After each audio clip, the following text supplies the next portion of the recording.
where this whole thing is going. Because what I know now is this. 2 years ago when I was here at South by and had 3,000 people following me on Twitter, people were shitting their pants.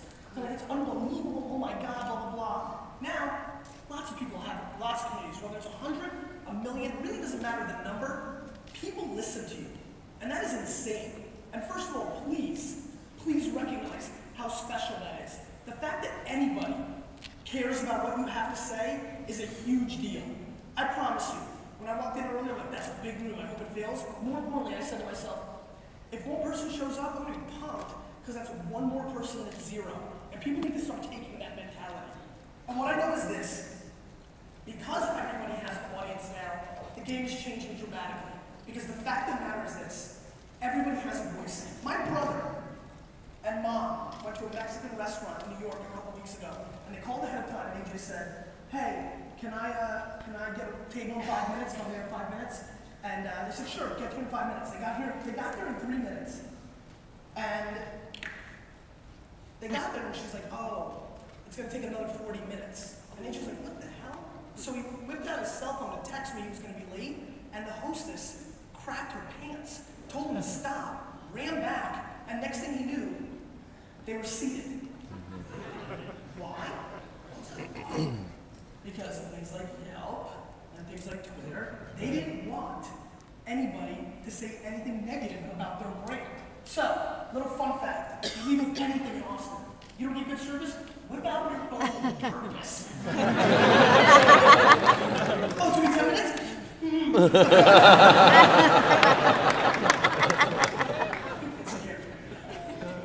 We're all in the customer service business. You know, there's been some talks here at South by, I've been hearing some things about, you know, people are obsessed with scalability, right?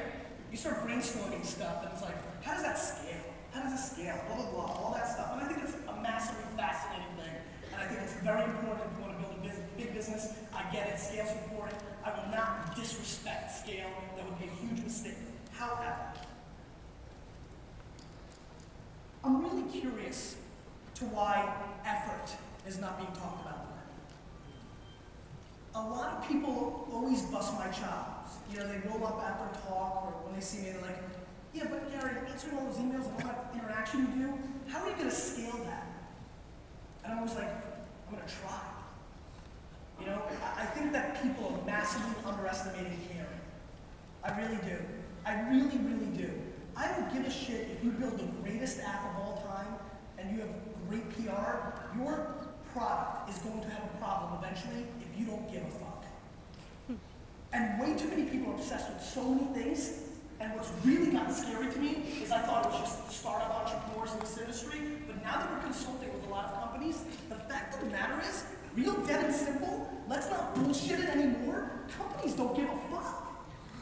They just don't. They don't care about users enough, they just don't.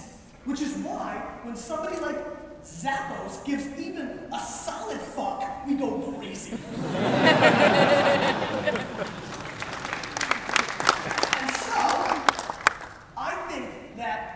Caring is massively underrated.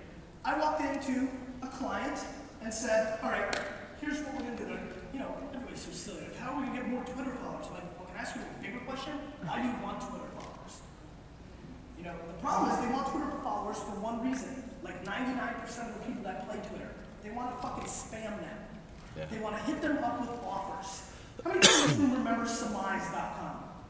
That's why it's fun to go south on. It's actually hands.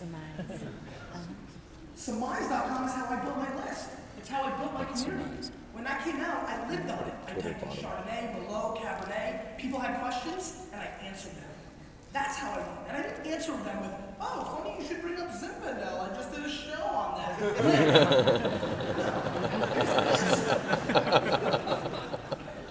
Here's the problem, and it's the biggest problem that I see with every business, every startup, every product. Everybody is trying to be a 19-year-old dude. Now, what I mean by that is everybody's just trying to close too fast. Give it a little time.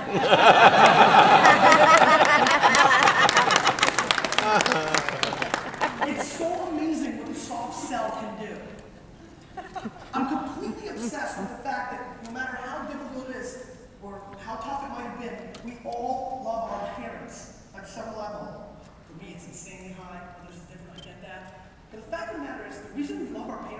is they loved us first. And I really need companies and brands to start paying attention to that. Because all they care about is converting the ROI and the bottom line and the stock price and moving a couple extra cases of wine or razors, and nobody gives a shit. And that's why they're losing, because we're living in a word-of-mouth world where all of us can activate, and we have unbelievable, not solid, we have ridiculously awesome bullshit detectors. We know. And the fact of the matter is this: people need to start caring, or they're gonna fucking lose. Thank you. I'll see you next year. I'm very, very passionate about the thank you economy. I think my book sold because of the thank you economy. When Crush It came out, so many people, as a matter of fact, I was trying to tally the numbers before I talk. I almost made more money betting people that Crush It would make the New York Times bestsellers list than what I got in my advance. Because so many people told me that the book was not going to sell because I gave away too much free content. That I didn't hold enough back. That why in the world would they buy the book when every keynote is online, when I'm interacting on Twitter all the time, when I'm answering a shitload of email, thousands of emails a week. They all thought that internet people don't buy books. All these arguments, and the book would not sell. And I knew it would because of the thank you economy. What I knew was people were going to be appreciative for all those hours on Ustream. They were going to thank me for answering those emails. And that's how it works. You have to do good first.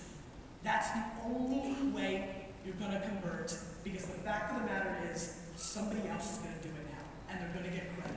Because back in the day, when the douchebag gatekeepers like television, newspaper, radio, and 74 people controlled the story, it was hard to penetrate, and you maybe didn't necessarily get your amazing service or your good shit out there. But now, we all broadcast, and word of mouth connects to good shit, and it travels, and that's the lay of the land. And if you don't start caring about customers and interacting with them, you're going to lose. I walked into this company, and I said, I want you to go on Twitter, and we have to have people sitting here, I don't care if it's 1, 2, 3, 4, 5, 6, we're going to amplify every single person, pro and con. People are completely underestimating, thank you and you're welcome. Completely. And that's what we're going to do. And I have these 4 people look at me and go, that's crazy. That's so much work.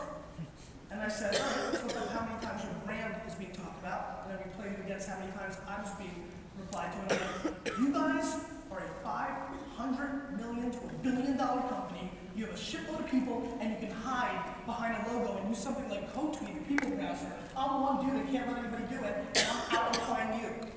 You guys suck shit. That's what I said. And it's not going to go over super well, but it set the tone. And the tone is this. If you're not recognizing the social trends that are going on, you're going to be missing out. I'm completely obsessed. There's so many amazing things going on. How many people here are obsessed with virtual goods from a business standpoint? Okay, email me. Let's do some business. Geolocation. Yes. Yeah, I love geolocation. You know, there's so many fascinating trends going on, and they're coming so hard, and I think that people need to really pay attention because there's an enormous opportunity. But if you're not building the business around something you actually care about, and you don't actually care about the people that are going to use your product, I promise you, I don't give a fuck if you're Mark Zuckerberg's cousin and Daniel Burka designed it and this guy did that, you're going to lose. You just are. It's really obvious. You can watch everything that's going on right now. The people that are giving customer service are winning, and the people that aren't are going to lose. I'm sure you can give me tons of examples. Tons of examples of the ones that aren't, and you think they are winning, but I promise you they're corroded, and they're corroded quickly.